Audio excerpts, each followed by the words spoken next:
የአሜሪካው ፕሬዝዳንት ዶናልድ ትራምፕ በቀይ ባህር ላይ መለቃቸውን ለመጣል ፈልገዋል። በኤርትራ ውስጥ ከሚገኘው የኢሳያስ አፈወርቂ አስተዳደር ጋርም በጋራ ለመስራት ጥረቶችን በማድረግ ላይ ይገኛሉ። በኤርትራ ላይ የተጣሉ ማዕቀቦች ይነሳሉ። በምላሹ አሜሪካ ደግሞ 1200 ኪሎ ሜትር እና ከዛ በላይ እንደሆነ የሚገለጸውን ኤርትራ ያላትን የቀይ ባህር የባህር ዳርቻ መጠቀም የምትችልበትን አይነት እድል ያገኛሉ ተብሎ መረጃዎች በስፋት በመውጣት ላይ ይገኛሉ። በዚህ ጥንቅር በእርግጥ በዶናልድ ትራምፕ እና በኢሳያስ አፈወርቂ መካከል በጋራ ሊሰሩ የሚችሉባቸው አብረው ፍላጎቶቻቸውን ሊያስከብሩ የሚችሉባቸው አጋጣሚዎች አሉ ወይ? በተለይ ደግሞ በረጅም ጊዜ አሜሪካ ከኤርትራ ጋር መስራትን ፈልጋ የምትመጣ ከሆነ ምን አይነት ሌሎች ተከትለው የሚመጡ ጉዳዮች ይኖራሉ? ይህ ጉዳይ ለኢትዮጵያ ምን ማለት ሊሆን ይችላል? በተለይ በቀይ ባህር የወደብ ተደራሽ ለመሆን የቀይ ባህር ተደራሽ ለመሆን ኢትዮጵያ እያከናወነች ካለው ጥረት አኳያ እንዴት ሊታይ ወይም ምን አይነት መልእክት ሊኖረው ይችላል የሚለውን ጉዳይም እንዲሁ አጠቃለናል። ሰላም ጤና ይስጥልን ክብራትና ክብራን የሬድሲ ፖስት ቤተሰቦች፣ ነጻነት ላቀው ነኝ በሬድሲ ፖስት። ዛሬ ወደ ቀጠናዊ ጉዳይ ተመልሰናል። ወደ አፍሪካ ቀንድ ከሁለት ቀናት በፊት ዋል ስትሪት ጆርናል ይፋ ያደረገው አንድ መረጃን መነሻ በማድረግ በዚህ ሰዓት ላይ በኤርትራና በአሜሪካ መካከል እንደዛ ብሎ ከመግለጽ አክቹሊ በዶናልድ ትራምፕ እና በኢሳያስ አፈወርቂ መካከል በጋራ እንግዲህ በቀጠናው ላይ አብረው ሊሰሩ የሚችሉበት እድል አለ ወይ የሚለውን ጥያቄ መነሻ ያደረጉ መረጃዎችን ወደ እናንተ ማድረሳችን እንቀጥላለን። ቻናላችንን ሰብስክራይብ በማድረግ ቤተሰብ ሁኑ። ሼር እያደረጋችሁ መረጃው ለብዙዎች እንዲደርስም ስለምትተባበሩ ከልብ አመሰግናለሁኝ። ሀሳብ አስተያየቶቻችሁን በኮመንቱ ላይ ያስቀምጡልኝ። ወደ ዕለቱ ዋና ጉዳይ ልወሰዳችሁ።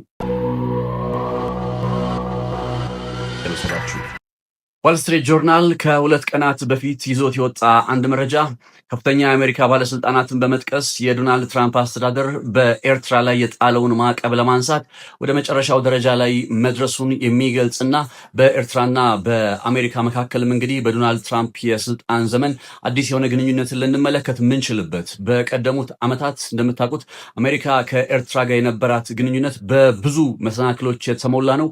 በተለይ ከ2010 እንደ አውሮፓውያን አቆጣጠር አሜሪካ በአስመራ የሚገኝ አምባሳደሯን በመጥራት ኤምባሲዋን አስመራ ውስጥ ያለውን ኤምባሲ ከኤምባሲነት ደረጃ በማሳነስ ወደ ቆንጽላ ጽሕፈት ቤት ውስጥ ዝቅ በማድረግ እንግዲህ ግንኙነቷን ከቀጠለችበት ጊዜ ወዲህ በጣም ከባድ የሚባል አይነት ግንኙነት ነበራቸው። ለዚህ አበይት ምክንያት ደግሞ በኤርትራ ውስጥ ያለው የኢሳያስ አፈወርቂ አስተዳደር ወይም አገዛዝ ከሰብአዊ መብት ጥሰት ጋር በተገናኘ ተደጋግሞ ስሙ መነሳቱና በቀጠናው ለሚስተዋሉ የሰላም መታወክ አይነት እንቅስቃሴዎች ላይም ያለው ሚና ጥቂት አይደለም በሚል እንደነበረ አይዘነጋም።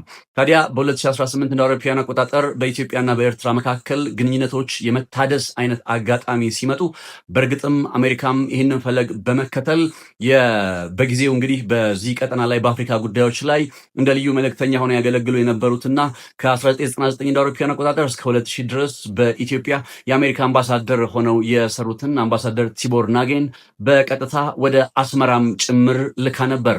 በጊዜው አምባሳደር ቲቦር ናጌ ከኤርትራው ፕሬዝዳንት ኢሳያስ አፈወርቂ ጋር ለ3 ሰዓታት የረዘመ ቆይታን ማድረጋቸውንና በቆይታቸው ላይም ደግሞ በዋናነት አስመራም በተለይ ስሟ በተደጋጋሚ ከሚነሳበት ከሰብአዊ መብት ጥሰት ጋር በተያያዙ ያሉ ጉዳዮችን እንድታጠራና እንድታስተካክል ጥያቄዎቹ ቀርበው በዋናነት ግን የትራምፕ አስተዳደር በቃ ከኤርትራ ጋር አብሮ የመስራት ፍላጎቱ እንዳለ ተብራርቶ ነበረ ይባላል።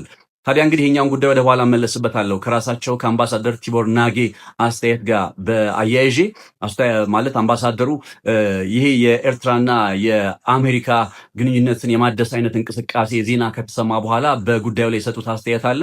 ያንን ነገር አጠቃልዬ ወደ ኋላ ላይ እመለስበታለሁኝ። ነገር ግን 2018 ላይ ያን አይነት ጥረት ተደርጎ ነገሩ በእንጭጭ ቀርቶ በኤርትራና በአሜሪካ መካከል ያለው አጋርነት ወደ ቀደመ ምዕራፉ መመለሱ አይዘነጋም። ታዲያ ዶናልድ ትራምፕ አስተዳደር በመጀመሪያ የስልጣን ዘመናቸው መሰል አይነት ጥረትን ጀምረው እንደነበረ እንግዲህ ጠቆም ካደረግኳችሁ አሁን ላይ በዚህ በቀይ ባህር ቀጠና ላይ ካለ ነባራዊ ሁኔታ ጋር በተለይ ከሳቸው ስትራቴጂካዊ ፍላጎት አንጻር ምናልባትም ወደ ኤርትራ የማማተራቸው ዜና ብዙም አስገራሚ ሊሆን የሚችል አይደለም። ዋል ስትሪት ጆርናል እንዳስነበበው ከሆነ የትራምፕ አስተዳደር በኤርትራ ላይ የጣለውን ማዕቀብ በተለይ ከፈረንጆቹ 2021 እንደ አውሮፓውያን አቆጣጠር በኋላ የጣላቸውን ማዕቀቦች በማንሳት ግንኙነትን ኖርማላይዝ ማድረግ ወይም ማደስ የሚባለውን ምዕራፍ ለመጀመር ወደ መጨረሻው ምዕራፍ ላይ መምጣቱንና ይህንን ጉዳይ በሚመለከት ደግሞ የአሜሪካ ባለስልጣን የሆኑት በተለይ በአፍሪካና በአረብ ጉዳዮች ላይ ዋና ኃላፊነት ተሰጥቷቸው እየሰሩ የሚገኙት ልዩ መልእክተኛው አምባሳደር ማሱድ ባውሎስ ለግብፅ ባለስልጣናት መልእክቱን ማስተላለፋቸውና በአጭር ጊዜ ውስጥ የትራምፕ አስተዳደር ማዕቀቡን የማንሳት እቅድ ላይ መሆኑን ይፋ ማድረጋቸውን ነው ዋል ስትሪት ጆርናል የዘገበው። አሜሪካ ከኢራን ጋር ከገባችበት አሁናዊ እንግዲህ ከባድ ጦርነት አንጻር በቀይ ባህር ቀጠና ላይ ኢራን የባብ ኤልመንደብ ቀጠናን ሀውቲን በመጠቀም ለመዝጋት እንደምትችል ተደጋጋሚ ማስጠንቀቂያዎችን ከማቅረቧ ጋር ተያይዞ የቀይ ባህርን የንግድ እንቅስቃሴ ሰላማዊ አድርጎ ፍላጎቷን አስጠብቆ ለመቀጠል በእርግጥም ከ1200 ኪሎ ሜትር በላይ ወደብ ያላት ኤርትራ አሰብን ጨምሮ ማለት ነው ለዚህ የአሜሪካ ፍላጎት ምናልባትም ትክክለኛዋ ቦታ እንደሆነች አምነው ሊሆን ይችላል። ኢራን በቀይ ባህር ላይ ያላትን ተጽዕኖ ለመቀነስ በዛውም ደግሞ ሀውቲ በየመን ውስጥ ያለውን እንግዲህ ፕሬዘንሱን ለማዳከም እንዲቻል ኤርትራን ዋነኛ የፍላጎታቸው መዳረሻ ማድረጋቸውን ነው ዘገባዎቹ እየገለጹ የሚገኙት። ታዲያ ከዚህ አንጻር አሁን አሜሪካ ወይም የዶናልድ ትራምፕ አስተዳደር ትራንዛክሽናል የሆነ የዲፕሎማሲያዊ መንገድን እንደሚከተል ይታወቃል። ትራንዛክሽናል ግብይታዊ የሚባለው ማለት ነው። ፍላጎታቸውና ጥቅማቸው እስከተከበረ ድረስ የሆነ ነገርን እስካገኙ ድረስ ከዚህ ቀደም አሜሪካ ያስቀመጠቻቸውን ቅድመ ሁኔታዎች ጭምር ጥሰው አልፈው ኢሳያስ አፈወርቂ ጋር ሊሰሩ የሚችሉበት እድል እንዳለም ነው እንግዲህ በርካቶች ሀሳቦችን በመስጠት ላይ የሚገኙት። አሁን ዶናልድ ትራምፕ የሀውቲን ጉዳይ አስበው የቀይ ባህርን ጉዳይ አስበው ወደዚህ ስፍራ ሲመጡ በረጅም ጊዜ ሂደት ኤርትራን የአሜሪካ ዘላቂ ቀጠናዊ አጋር አድርገው ከመቀጠል አኳያ ወይንስ ደግሞ አሁን ላይ ካለ ዓለም አቀፍ የጂኦፖለቲካ ውጥረት አንጻር በጊዜያዊነት የኢራንን ተጽዕኖ ለመቀነስ በሚል የወሰኑት ውሳኔ የሚለው ጥያቄ የግድ መነሳት ይኖርበታል። አንድ ግልጽ ላደርግላችሁ የምፈልግ ነጥብ አለ። በኤርትራና በአሜሪካ መካከል አጋርነቶቹ ሰላማዊ ሆነው ኖርማላይዝ የሚባለው ማለት ግንኙነታቸው ቢታደስ ደስተኛ ነኝ። ለምን ቢባል ይሄ ጉዳይ የኤርትራን ሕዝብ ነው የሚጠቅመው። ከዓለም የተገለለችው ኤርትራ ምን ጥቅም ታገኛለች ከተባለ አሁን ከነ አሜሪካ ጋር እንዲህ አይነት አጋርነት ተሳክቶላት ይሳካል አይሳካም የሚለው ነገር እንመለከተዋለን። ተሳክቶላት ግን ወደ እንደዚህ አይነት ምዕራፍ ውስጥ ከተሸጋገረች በእርግጥ ኤርትራ ባለፉት በርካታ ዓመታት ከዓለም የተገለለችበትን ነባሪያ ሁኔታ መቀየር የምትችልበትን እድል ታገኛለች። ይህ ለኤርትራውያን በጣም ትልቅ ዜና ነው። ከዚህ ጎን ለጎን ደግሞ ኢኮኖሚያዊ ጥቅማጥቅሞችም እንዲሁ አብረው ሊመጡ የሚችሉ አይነት እንደሆነም ታሳቢ ሊደረግ ይገባል። ኤርትራ እኮ ይህንን አይነት እንደው የወደብ መዳረሻ ከ1200 ኪሎ ሜትር በላይ የባህር ዳርቻ ኖሯት ያንን የባህር ዳርቻ ያልተጠቀመች ሀገር ነችና እንዲህ አይነት አጋጣሚዎቿ ሲመጣላት ዊአር ሃፒ እኔ ደስተኛ ነኝ፣ እንኳን መጣ። ችግሩ ግን አሁን ይሄ ኤርትራ ሊጠቀማት የሚችለው ጉዳይ ከኢሳያስ አፈወርቂ አንጻር ነገሩ ሲታይ ምን አይነት ነገሮችን ውጤቶችን ሊያስከትል ይችላል የሚለውን ነጥብ ስንመለከት ነው። ከዚህ ጋር በተገናኘ ቀደም ብዬ ያነሳሁላችሁ አምባሳደር ቲቦር ናጌ ከሰሞኑ ጂፒኤስ ከሚባል እንግዲህ የመረጃ ምንጭ ጋር ቆይታ አድርገው ነበርና በቆይታቸው ላይ ያነሷቸውን ነጥቦች በዝርዝር በተወሰነ መልኩ ላስደምጣችሁ። I think every U.S. administration has tried to normalize relations with Eritrea. During Trump 1, when I was Assistant Secretary of State, I did my best. I went to Asmara, sat down with them. I even said publicly, I think in Senate testimony, that the goal of the United States of America is to have the same positive relations with Eritrea that we have with Ethiopia. You know, we discussed several ideas, and it just turned out that the Eritreans were incapable of responding positively. Isaias, he's a really smart guy, but every day he wakes up a new person. You never know what he's going to do that day. And unfortunately, I found that to be true because I thought we had very positive discussions in Asmara, and they never ever followed up on that. I think Isaias, the president of Eritrea, understand that if he was to totally normalize relations with the U.S., then the pressure would start on turning his nation, which I characterize as a massive prison camp. You know, he would have to start lessening some Africa's of those, North Korea, they call it. yeah, lessening some of those pressure points. And, no constitution, never an election, national service until you're 90 years old. You can be jailed, tortured, executed for anything kind of thing. And I think normalization, the pressures would start mounting. So I think that philosophically, the regime probably would want to have openings, but practically speaking, they know that the walls would start crumbling, with normalization, with business. If you visit, I don't know if you've been to Asmara. እንግዲህ እንደሰማችሁት ነው አምባሳደር ቲቦር ናጊ የእሳቸው ሐሳብ ምንድነው? በእርግጥ በአሜሪካና በኤርትራ መካከል በኢሳያስ አፈወርቂና በፕሬዝዳንት ትራምፕ መካከል ግንኙነቶቹ ተጠናክረው ወይም ግንኙነቶቹ ሊታደሱ ይችላሉ ወይ በሚለው ጉዳይ ላይ ሲናገሩ ምንድን ነው ያሉት? በ2018ም እኔ ሞክሬ ነበር። እኔ ራሴ ከኢሳያስ አፈወርቂ ጋር ተገናኝተን አውርተን ነበር። ግንኙነቶችን ስለማደስ ተነጋግረን ነበር። ለ3 ሰዓታት የፈጀ ቆይታ ነው እንግዲህ ያደረጉ የነበረው በዛ ሰዓት ላይ። ይሁን እንጂ ያንን ሐሳብ ከተለዋወጥን በኋላ በማግስቱ ሊባል በሚችል ሁኔታ የነ ኢሳያስ አፈወርቂ አስተዳደር በሰጠናቸው ሐሳብ ላይ መልስ ሳያቀርቡልን ደብዛቸው ጠፋ፣ አድራሻቸው ጠፋ የሚል አይነት ሐሳብ ነው የተናገሩት። በተለይ የእሳቸው አስተያየት ከምን ጋር ይገናኛል? የኢሳያስ አፈወርቂ መንግስት አሁን ከአሜሪካ ጋር መተባበር የሚጀምር ከሆነ አብሮ ሊመጣ የሚችልበት ኤርትራ ስሟ የሚነሳበት ጉዳይ የሰብአዊ መብት ጥሰትን በተመለከተ ስሟ ተደጋግሞ ይነሳል። ምርጫ አላከናወነችም፣ የህገ መንግስት ጉዳይ፣ ዜጎቿ ከሀገር የሚፈናቀሉበት ነባራዊ ሁኔታ፣ እነዛ ነጥቦች እነ ዶናልድ ትራምፕ ከኤርትራ ጋር መስራት የሚጀምሩ ከሆነ ኢሳያስ አፈወርቂ እሱ ስልጣን ላይ እንዳለ ሰው ምን አይነት ጫና ይመጣበታል? እነዛ የነ አሜሪካ ቅድመ ሁኔታዎችን በሰብአዊ መብት ላይ፣ በምርጫ ጉዳይ፣ በህገ መንግስት ጉዳይና በመሳሰሉት ላይ ያሉ ቅድመ ሁኔታዎችን ሊያስከትሉበት ይችላሉ፣ ጫናዎች ሊመጡበት ይችላሉ። ስለዚህ እነዚህን ጫናዎች ስለሚፈራ ኢሳያስ አፈወርቂ ከነዚህ ጫናዎች ለመሸሽ ከነ አሜሪካ ጋር መስራትን ሳይፈልግ ቀርቶ ነው እንጂ አሁን ዶናልድ ትራምፕ ማዕቀብ የማንሳት ፍላጎት ማሳየታቸው አዲስ ነገር አይደለም። እንዲያውም እሳቸው ምንድን ነው የሚሉት መሰላችሁ? ከቀደሙት ፕሬዝዳንቶች ጀምሮ አክቹሊ እነ ባራክ ኦባማም በ1990ዎቹ ደግሞ ትልቁ ጆርጅ ኤች ደብሊው ቡሽ የሚባለው ፕሬዝዳንትም እንዲሁ ሞክረው እንደነበረ መረጃዎች ያሳያሉ፣ ከኤርትራ ጋር አብሮ መስራት የሚለውን ጉዳይ። በነዛ ሁሉ ጊዜያት ግን ኤርትራ በሯን በመዝጋቷ ምክንያት ነው እንጂ እንደዚህ አይነት ታላቅ የሆነ እድል 1200 ኪሎ ሜትር የባህር ዳርቻ ኖሯት ነገሩ ዝም ሊባል የሚችል አይነት ሆኖ አልነበረም።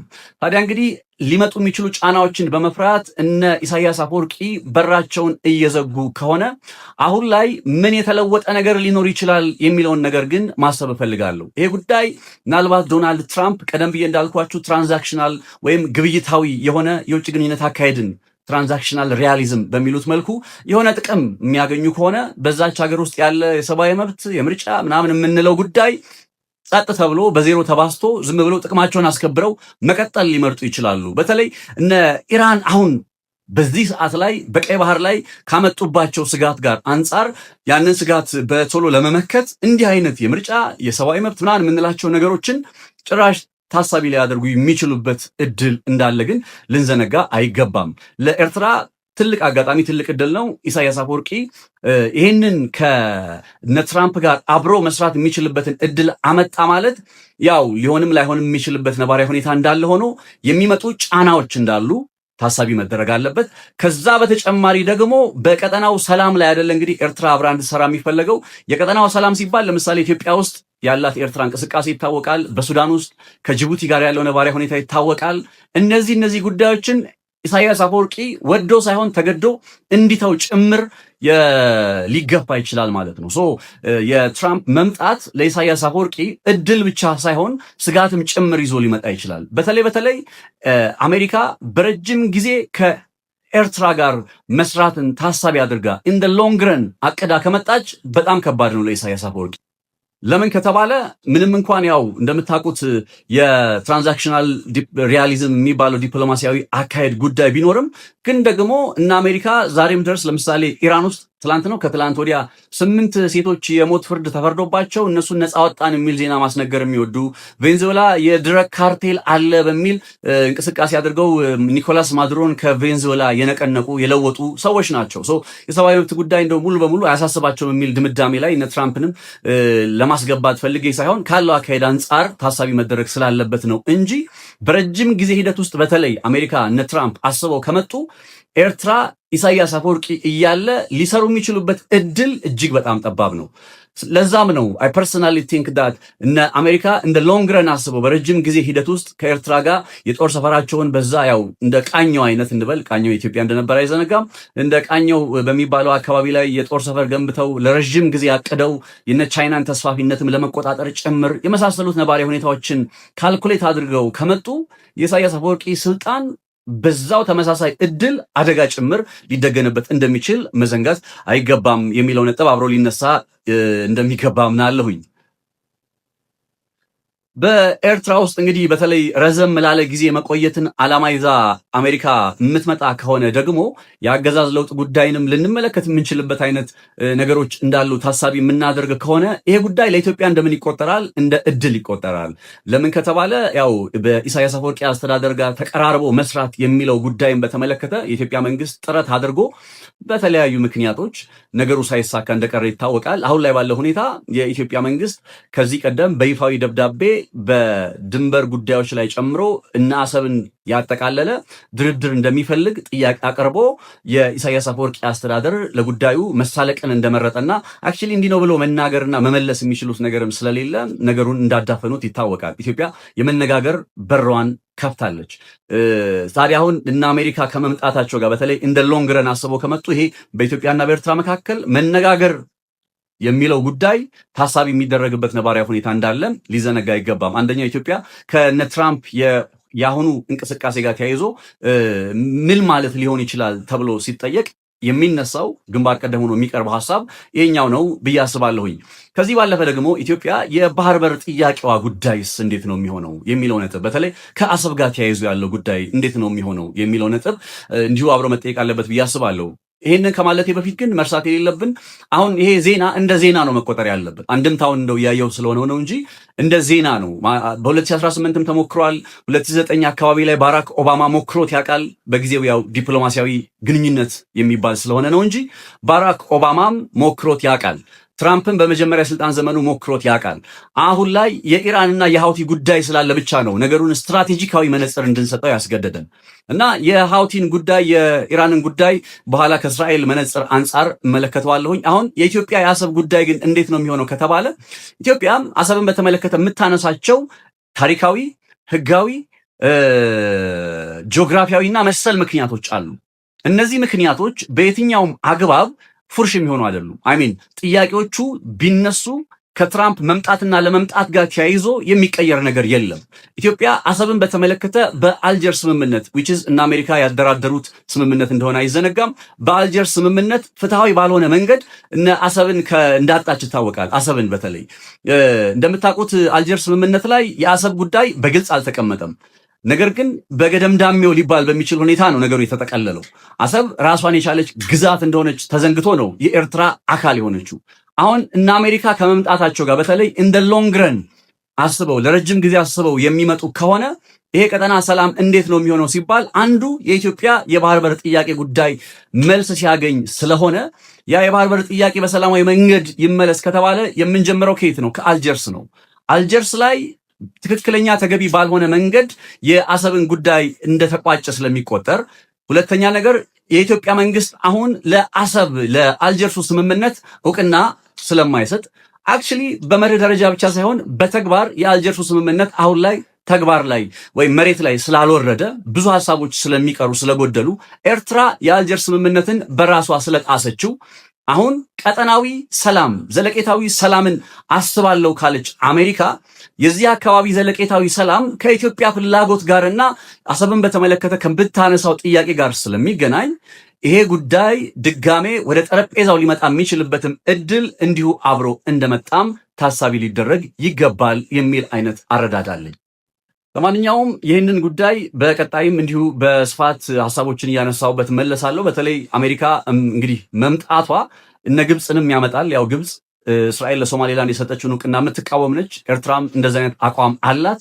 የአሜሪካና የእስራኤል ፍጥጫስ እንዴት ሊሆን ይችላል የሚለውን ጉዳይ ደግሞ በሌላ ቪዲዮ ወደ እናንተ ደርሳለሁ። ነጻነት ላቀው ነኝ።